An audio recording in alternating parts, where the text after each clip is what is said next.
झालं की आपली कामाची पण सुरुवात होऊन जाते. तर इथे ना आज एवढं मोठं पाऊस आला होता सकाळ-सकाळच, तर शेतात जायची तर एवढी लवकर गरज नव्हती. म्हणजे खूप जास्त पाऊस आला की मग आपल्याला जाताच येत नाही.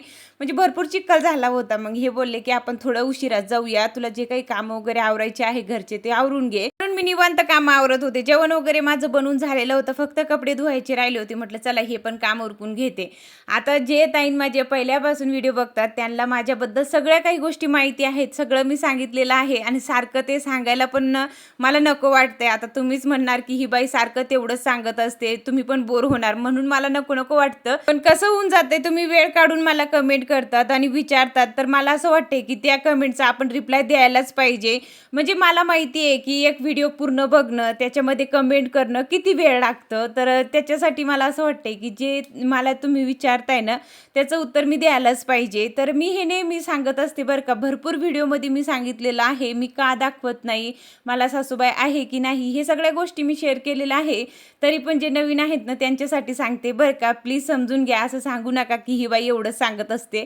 तर सासूबाई तर नाहीच आहे, मला तुम्हाला माहितीच आहे. आणि माझी जाऊ वगैरे तिथे गावाकडे राहतात, पण मी त्यांना नाही दाखवू शकत. मी नेहमी तुम्हाला सांगते, मी ब्लॉगिंग माझ्यासाठी स्टार्ट केली आहे, तर मी माझंच दाखवेल. फक्त मी जेवढं काय करते, माझ्या लाईफमध्ये काय घडतं, कसं मी म्हणजे राहते, हेच मी तुम्हाला दाखवू शकते. मी दुसऱ्याचं काहीच सांगू शकत नाही किंवा दुसऱ्याला दाखवू पण शकत नाही.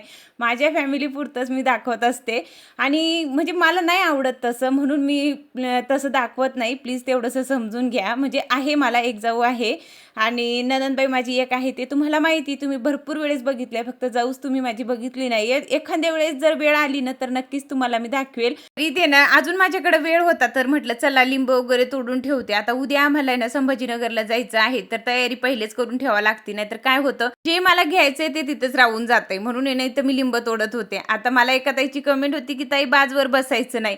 आता बाजवर का बसायचं नाही हे प्रश्न तर मला पण पडलं होतं. आम्ही गावाकडे तर बाजवरच बसतो आणि त्याच्यावरच झोपतो पण. आणि का नाही बसायचं ते पण मला नक्कीच सांगा. कसं मला भरपूर काही गोष्टी तुमच्याकडून शिकायला भेटतात किंवा भरपूर काही म्हणजे मला पण कळतं की अशानं असं होतंय. आमच्याकडं भरपूर वेगळ्या गोष्टी असतात, तुमच्याकडं वेगळ्या असतात. तर म्हणजे तुम्ही जर जे मला सांगतात ना, त्याच्यामधून मला भरपूर काही कळून येते आणि मी परत तसली गोष्टी करत नाही.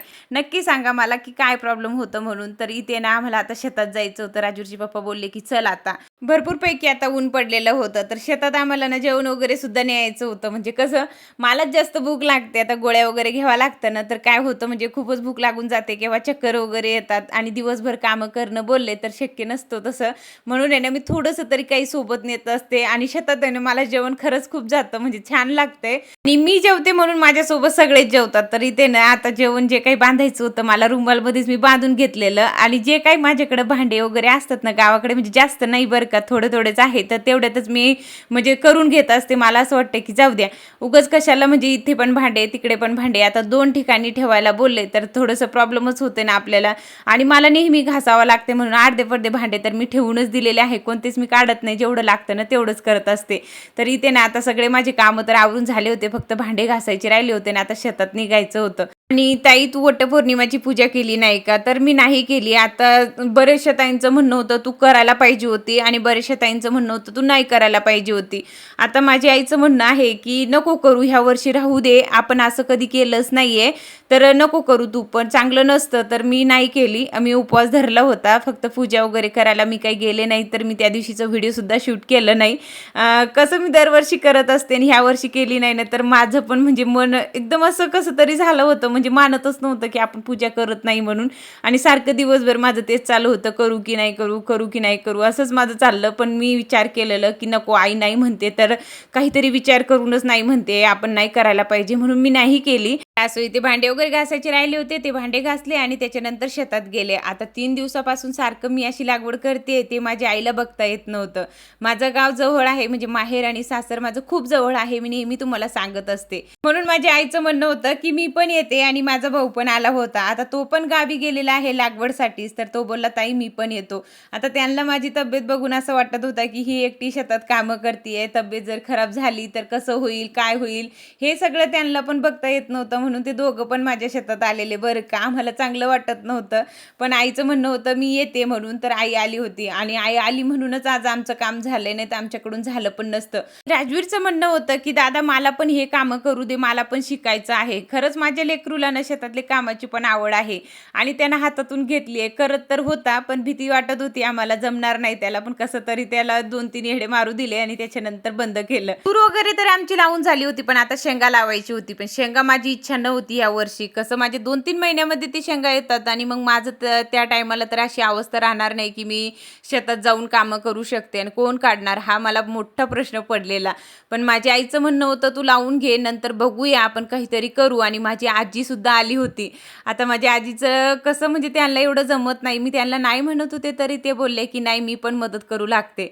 आता आपले माणसं आपलेच असतात ना हो, खरंच बघता येत नाही ना. आपली जर तब्येत खराब असली तर आईला आणि आजीला कसं बघता येणार, म्हणून ते पण लागत होते.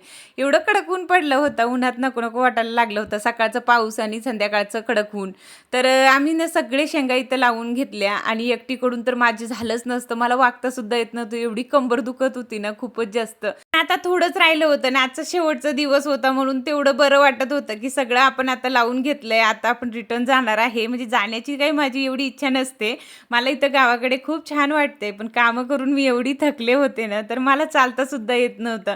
पण माझी आई आणि आजी आणि माझा भाऊ आलाय म्हणून माझे सगळे कामं आता झाले होते. आता निवांत मी झाले होते आणि तेवढंच आनंद माझ्या चेहऱ्यावर होता. आता संध्याकाळचं आम्ही घरी आलो सगळं लावून झाल्यावर आणि सगळ्यांसाठी इथं मस्त चहा केला. आता आईला पण जायचं होतं, ते काही राहत नाही, जवळ आहे म्हणून त्यांचं म्हणणं आहे की आम्ही काही राहत नाही, आम्हाला जायचंय रिटर्न. माझ्या भावाला दुसरं कामं होते ना म्हणून तो लवकर गेला होता. आता राजवीरचे पप्पाच माझ्या आईला आणि आजीला सोडणार होते, पण म्हटलं एकदा चहा घेऊया त्याच्यानंतर तुम्ही जा, तुम्हाला जायचंय तर. म्हणजे जवळ राहिलं ना तर त्यांना अजिबात तिथे करमत नाही. त्यांचं असं म्हणणं असतं की नाही जवळचं आहे आपलं तर आपण चालले जाऊया. पण माझी इच्छा होती की त्यांना आजच्या दिवस थांबायला पाहिजे, पण ते नकोच म्हणत होते. म्हटलं ठीक आहे तुम्ही सोडून या, तर ते लगेच इथे ना सोडायला जात होते. आता दिवस माळलं होतं, त्यांचे पण घरचे कामं असतात, ते पण त्यांना बघावं लागतं. पण खरंच माझी आई आली नसती ना तर आमच्याकडून झालं पण नसतं. माझी खूप तब्येत खराब झाली होती, म्हणजे जमतच नव्हतं मला. माझी आई एवढी शेतात कामं करते ना, त्याच्यामध्ये ना मी अर्धं पण करत नाही, मला तेवढं जमत नाही. माझी आई खूप फास्ट कामं करते, पहिल्यापासून कामं करत आली आणि आता पण आमच्यापेक्षा जास्त करते. मला आणि ताईला एवढं जमत नाही, म्हणजे करतो आम्ही, असं नाही की आम्ही करत नाही, पण आईच्या एवढं आम्हाला जमत नाही. ती एवढं कामं करून पण आहे ना आमच्यापेक्षा चांगली आहेत. आम्ही तर लगेच गळून पडतो. मी नेहमी आईला म्हणत असते की आई तुला तरी कामं जास्त होतात आमच्याकडून, मला तर होतच नाही. मी लगेच गळून पडते आणि लगेच तब्येत खराब होते, नाही तर काही ना काही दुखायला लागते. पण खरंच जुने माणसं ना खरंच आहे. तरी ते ना ते पण निघून गेले होते. त्याच्यानंतर आता मला कसं तरी लागत होतं, दिवसभर ते घरी होते ना आणि सोबत होते तर वेगळंच म्हणजे दिवसभर गप्पा मारणं किंवा कामामध्ये कुठं दिवस गेला कळलंच नाही. पण आता घरचे कामं सुद्धा आवरायचे होते, कपडे वगैरे काढून घेतले आणि बाहेर इतकं खराब झालं होतं. म्हटलं चला इथं पण झाडू मारून घेते, तोपर्यंत राजवीरचे पप्पा पण रिटर्न येणार होते. आता त्यांचं असं म्हणणं होतं की आताच आपण संभाजीनगरला रिटर्न जाऊया, पण आता शक्य नव्हतं. माझी ना खूप कंबर वगैरे दुखत होती आणि आत्ता गाडीवर बसून जाणं बोलले तर आम्हाला सहज 2 तास लागतात, दमानं जावं लागतं. एक तर रस्ता वगैरे खराब आहे तिकडे, म्हणजे खूपच जास्त दगडं वगैरे आहे, तर भीती वाटते. म्हणून माझं म्हणणं होतं की आपण सकाळी जाऊया, पण राजवीरच्या पप्पाचं म्हणणं होतं आत्ता जाऊया. हे सगळे ना राजवीरसाठीच असतं बरं का. सकाळचं त्याचं ट्युशन असतो आणि आम्हाला असं वाटतं की एक दिवस पण त्याचं गॅप घ्यायला नकोय, कंटिन्यू त्यानं करायला पाहिजे आणि तेव्हाच लेकरांच्या डोक्यात पण बसते, नाही तर ते ना खूपच मागे राहून जातात. म्हणून आम्हाला आता निघायचं होतं. तर चला आता आजच्यासाठी एवढंच होतं. भेटूया आता आपण पुढच्या ब्लॉगमध्ये. बाय.